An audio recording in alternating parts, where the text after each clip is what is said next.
تو حضور نے فرمایا جب نیکی تجھے خوش کر دے اور برائی تجھے دکھی کر دے تو تو مومن ہے.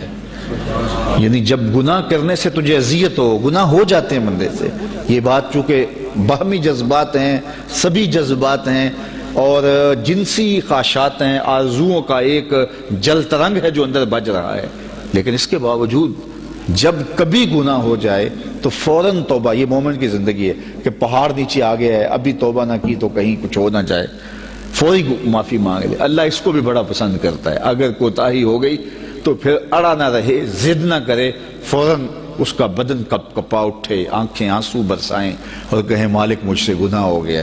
تو اللہ اس کو اتنا پسند کرتا ہے. کہا اگر تم گناہ کر کے توبہ نہ کرنے والے ہو تو تمہاری جگہ اور امت پیدا کر دو جو گناہ بھی کرے توبہ بھی کرے. تو اس کو کتنا پسند ہے کہ کوئی بندہ میرے حضور توبہ کرے.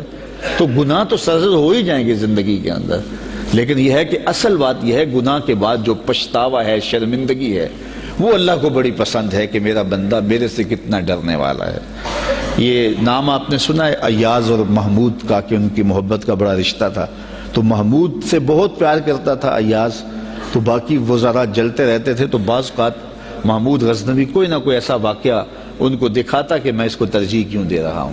ایک دن سارے آیان سلطنت کھڑے تھے کہ بادشاہ کے ہاتھ میں موتیوں کی ایک ڈبیا تھی، اس نے تالاب میں موتی پھینک دیے اور جتنے بھی وزراء تھے ان کو کہا ان موتیوں کو نکال کے لاؤ اور کپڑے بھی نہیں بھیگنے چاہیے، بدن بھی نہیں بھیگنا چاہیے.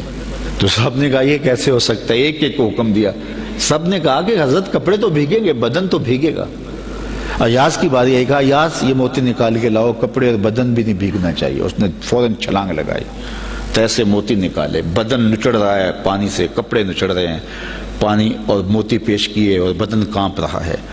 بادشاہ غصے میں کہا کہ میں نے کہا تھا کہ بدن بھی نہیں بھیگنا چاہیے اور کپڑے بھی نہیں بھیگنے چاہیے اور موتی بھی نکال کے لاؤ، اور تم نے یہ سارے کپڑے اور سارے بدن پر پانی ہی پانی. اور وزیر ہنس رہے ہیں کہ یہ کتنا بے وقوف ہے.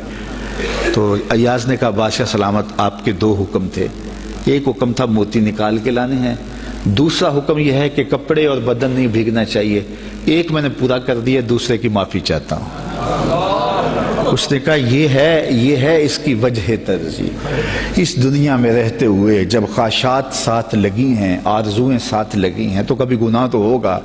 اللہ کو یہ پسند ہے عبادت کے موتی نکال کے، ذکر کے موتی نکال کے، فکر کے موتی نکال کے، تقوی کے موتی نکال کے، خیرات کے موتی نکال کے، ہمدردی مساوات کے موتی نکال کے، مخلوق خدا سے پیار کے موتی نکال کر کے، سجدوں کے موتی نکال کر کے ہتھیلی پہ رکھ کے کہے مالک، کہے تو نے یہ جرم بھی کیا ہے تو کہے مالک اس کی معافی چاہتا ہوں. تو اللہ کو یہ پسند ہے. تو آئیے میں اور آپ جہاں کھڑے ہیں ہم اپنی منزل کا تعین خیر کی جانب کریں. اللہ اپنی پناہ میں رکھیں. وآخر